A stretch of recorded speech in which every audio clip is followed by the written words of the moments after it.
A few years ago, when I was part of a church in West London, I had a friend who was the son of quite a well-known minister in Canada. And our church didn't meet in the evenings, so my friend and I would often head off into central London on a Sunday evening to go to one of the big city centre churches. And what would invariably happen would be that at the end of the service, my friend would go right up to the front, to the pulpit, and introduce himself to the preacher, and inevitably get invited back for dinner to the preacher's house, because they knew him, they knew his dad. And I cannot tell you how jealous that made me, how I longed to be included in that invitation, how I longed to be taken notice of by these preachers. Now, you may have different aspirations in life to having dinner with a great preacher, although I'm available on Tuesday if you do. But I'd like to put it to you, if we can have our first picture up, that we all long to be taken notice of.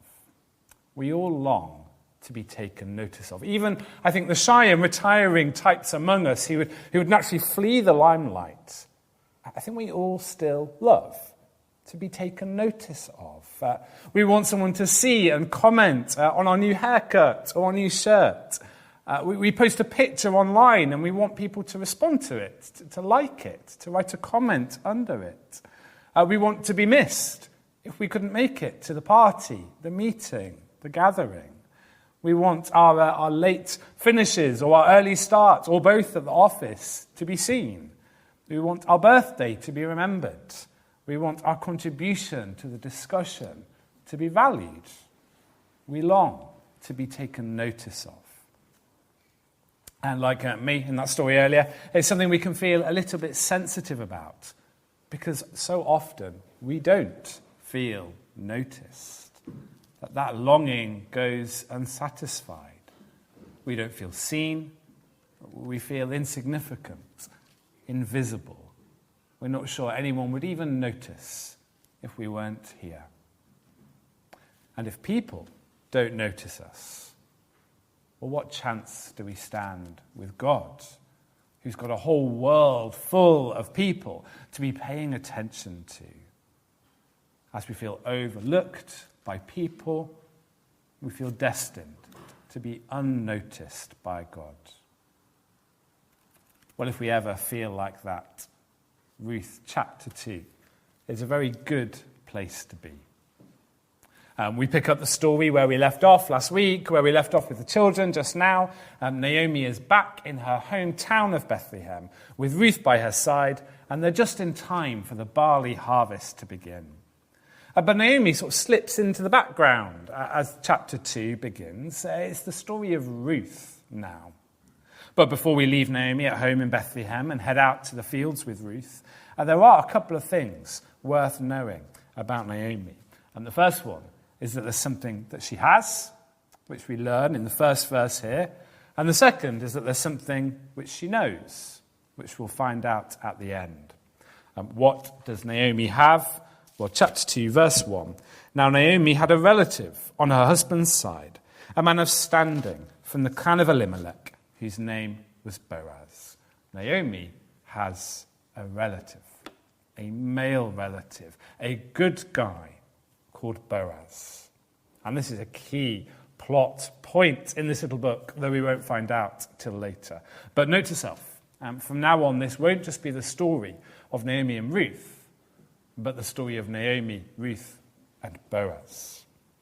And most of the rest of this chapter is set on Boaz's turf. Quite literally, it occurs in his fields. With Naomi perhaps still lost in the bitterness and despair we saw at the end of chapter 1, and certainly older and less able to work manually, Ruth realizes that it's on her, that she's going to need to take the initiative. And so she says to Naomi, verse 2, let me go to the fields and pick up the leftover grain behind anyone in whose eyes I find favor. What kind of work did this probably unskilled migrant Ruth think that she could pick up? Well, she knew of the provision that God had told his people to make for the poor among them. Let me read these words from the law given to Moses from Leviticus chapter 19. When you reap the harvest of your land, do not reap to the very edges of your field, or gather the gleanings of your harvest. Do not go over your vineyard a second time, or pick up the grapes that have fallen. Leave them for the poor and the foreigner. Deuteronomy 24. When you're harvesting in your field and you overlook a sheaf, do not go back to get it. Leave it for the foreigner, the fatherless, and the widow. God had instructed Israelite farmers not to maximize their outputs, not to go to the very edges of the field when they're harvesting, not to go back over the land a second time to check that they got it all. They were to intentionally leave some of the produce behind so that those who had no land of their own could find something to eat. And so, presumably, having heard from Naomi of this practice, Ruth set out to work, hoping to pick up the leftover grain behind anyone in whose eyes she could find favour. And she quickly gains an opportunity. And almost casually in verse 3, the narrator says, as it turned out, she was working in a field belonging to Boaz. Ruth's chance chanced. You could apparently translate that first phrase, as it turned out. In a stroke of luck, we might say today, of all the fields in Bethlehem, Ruth found herself working in Boaz's field. But we know that this is no accident, that God's sovereign hand is at work here, just as he brought famine and food, just as he gave and then took away Naomi's husband and 2 sons in chapter 1. So here, God is at work behind the scenes. Ruth didn't plan to glean in Boaz's field, but God planned it. And this chance moment brings us to our first point. Because in chapter 2, verse 4, Boaz arrives on the scene, and it's all eyes on him. What do we see of Boaz? We see that Boaz took notice of Ruth. Worthy, wealthy Boaz took notice of poor migrant widow Ruth.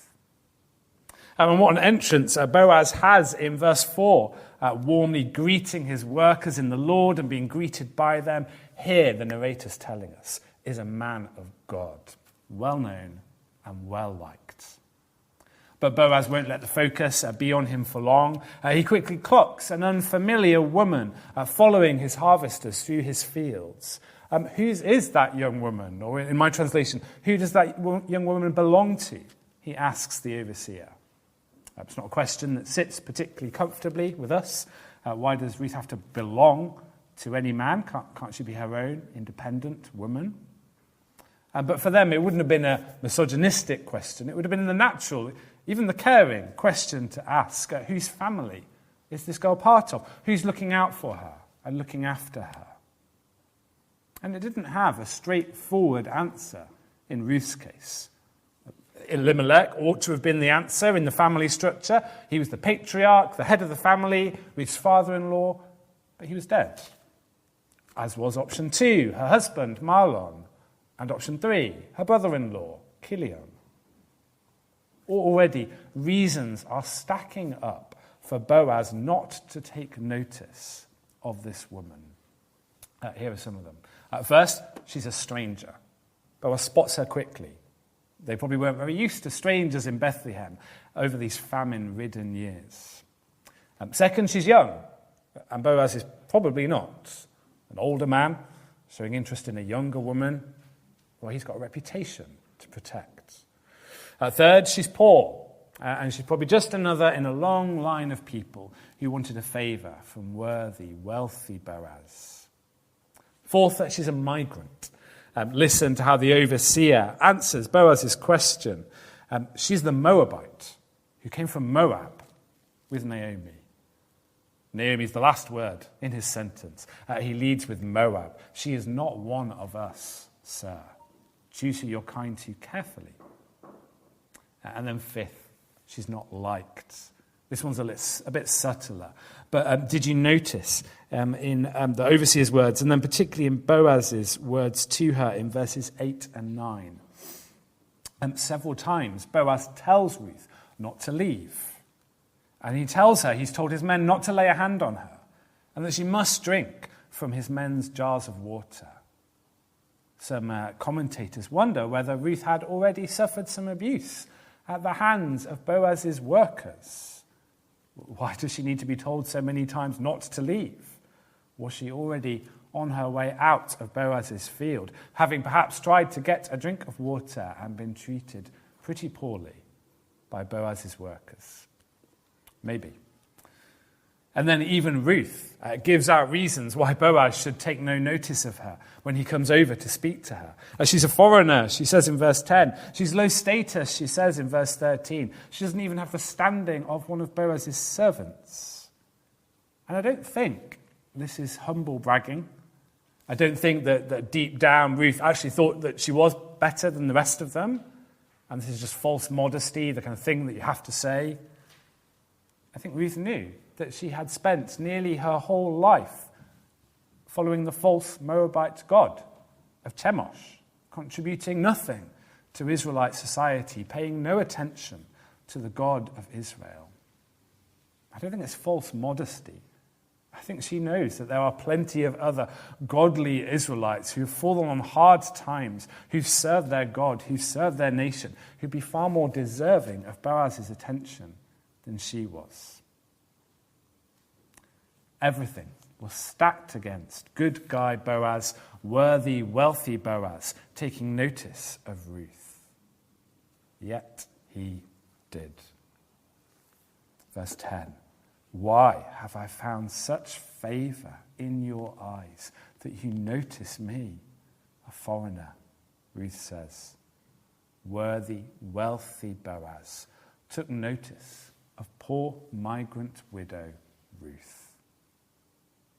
And he didn't just flicker a tip or make a vague promise to look out for her.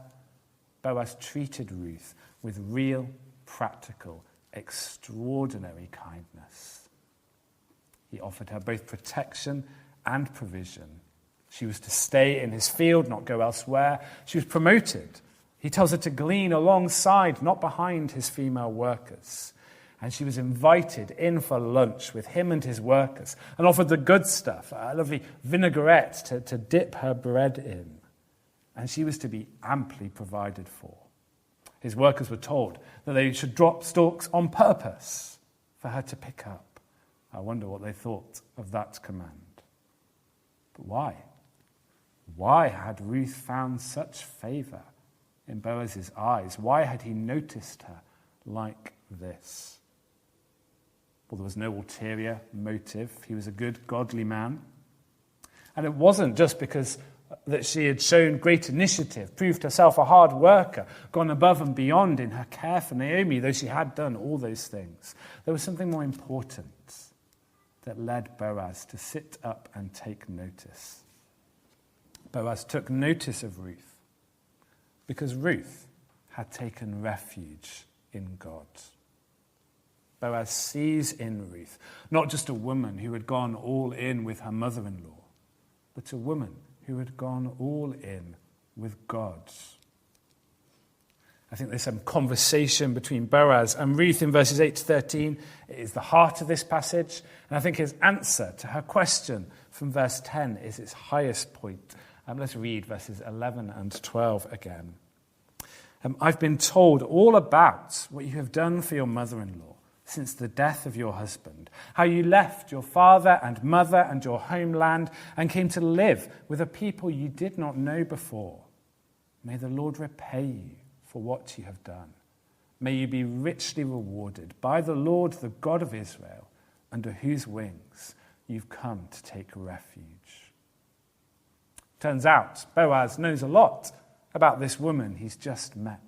She's been the talk of the town. Everyone has been speaking of this Moabite woman who could have gone back home, who could have written off those married to Mahlon years as wasted and found a new start in a new man's house. But who didn't? Who instead did what? Well, what's the first action of Ruth's that Boaz comments on? She left. She left her father. She left her mother. She left her homeland. she would not likely see any of those people or places again. And then her second action, she came. She came to live in a new land with a new people, a people she did not know. A number of us in the room know that experience. We didn't grow up. Here in the UK, we have left behind a land, a home, family, and moved to somewhere new.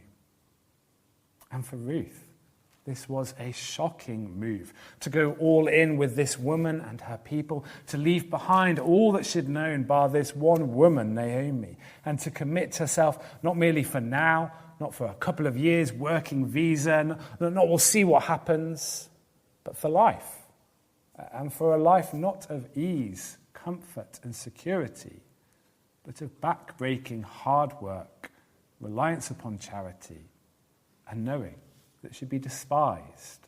So bad was their attitude to foreign people. But that's not all that Boaz sees that Ruth has done. There's a third action that he picks out, and that is that she has refuged. Ruth had taken refuge in God. May you be richly rewarded by the Lord, the God of Israel, under whose wings you have come to take refuge, Boaz says to Ruth. And so much that we don't know in this story. We don't know how much of their faith in God Naomi and her sons had passed on to their Moabite wives. We can guess maybe that as year after year of them staying in Moabite and not going home had passed, perhaps their love for the Lord had grown a little cooler. And we're not quite sure of the order of events in Ruth's story. Theologians argue about it, and we probably want to think that Ruth had a nice clear-cut conversion moment back in Moab, that someone took her through, maybe their equivalent of a Christianity Explored course, that she prayed a prayer of commitment and then decided to go back with Naomi to Bethlehem. And that may have been how it happened. But as I read the story, I wonder whether it was a little bit more mixed up, a little bit messier than that. Whether it's perhaps a bit more like Abraham in Genesis 12. She just makes this commitment in a bold moment of faith.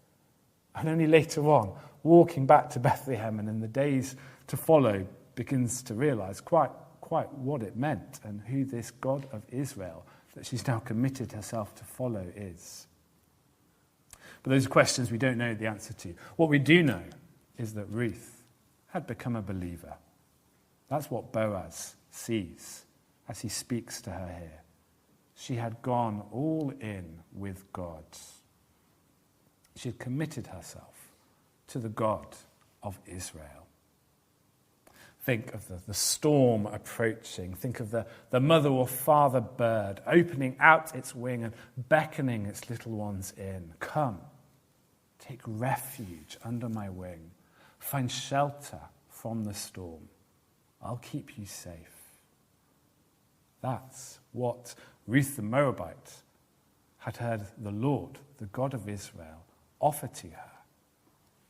And in faith, she had responded. She'd gone all in with Naomi. But more importantly, she'd gone all in with God. And that was why she'd taken such initiative, why she'd worked so hard, why she'd cared so well for Naomi. Because she'd taken refuge in God. And that's why good guy Boaz took notice of her. That's what's going on in this chapter. Boaz took notice of Ruth because Ruth had taken refuge in God. Let's go home with Ruth now to Bethlehem in verse 18. Naomi's jaw drops as Ruth arrives home laden down with an ephah of barley. That's probably enough after just one day of gleaning to feed these women for 1 or 2 weeks. And Naomi, already speaking words of blessing on this miracle man, is desperate to know who's taken notice of Ruth, who has been so kind. And when she learns it was Boaz, well, she pours out praise. The Lord bless him. And then in a sentence which could be referring to Boaz or to God in the he, she says, he has not stopped showing his kindness to the living and to the dead. The bitterness of chapter 1 is beginning to fade. Naomi is beginning to see once more how the sovereign Lord may be planning to bless her. In Boaz's kindness to Ruth, Naomi sees God's kindness to her, and she feels hope as she sees that God has taken notice of her and Ruth because they've come home. They've taken refuge in him. And this kindness that God has already shown them through Boaz is only the beginning. Because remember earlier, there was something that Naomi had, a male relative, and something that she knew. Well, as the chapter draws to a conclusion, we see what she knows in verse 20. That man is our close relative. He's one of our kinsmen, one of our guardian redeemers. And we'll see a lot more next week with Martin, what that term means and how it would work out. But just briefly, Naomi's referring there to another old Bible rule that God had in his kindness given to his people. A family member who fit certain criteria could buy back, could redeem another family member who had fallen on hard times, who'd been sold into slavery, who'd lost their land, who'd become destitute, whose name was at risk of dying out. The guardian redeemer could provide a way back for the Israelite who'd fallen on hard times. I'm sure you can see where this might be going. But more on that next week and the week after. For now, we'll just sit with the irony that worthy, wealthy Boaz has no idea the degree to which he will be able to be kind to these two women. God had taken notice of Ruth and Naomi, and he had showered extraordinary kindness upon them because they had taken refuge in him. And that same principle, that same message applies to us. And so the first question must be, have we taken refuge in God? Are we Christians today? We too face great storms in life. You don't need me to explain them to you. And Jesus has warned that God will one day bring judgment. He will expose every thought, deed, word, and sin, and give us what we deserve. But Jesus tells us that God also sent his Son to die for us, to be punished in our place, that God might now be able to open his arm and beckon us to him and say, "Come, take refuge under my wing, find shelter from the storm. I'll keep you safe. Come to me, all you who are weary and burdened, and I will give you rest," said Jesus. Have we taken that offer? Won't we take that offer? Do come, have a chat with me afterwards if you're not sure whether you've accepted that offer or if you'd like to know more about how to. And if you have taken up that offer, for most of us in the room are already believers, know that God has taken notice of you because you have taken refuge in him. God takes notice of you. He sees you. He knows you. He values every hair on your head, every feeling in your heart, every jigsaw piece of your life. God will never not be listening when you pray to him. You'll never forget your birthday. He formed you in your mother's womb. He remembers it well. He might not always work in the way you expect. He might not always be kind to you in the way you want him to be kind to you. But he takes great interest in your life and guides your every move with his gentle, loving hand. Nothing can truly hurt you under the shelter of his wing. We're safe.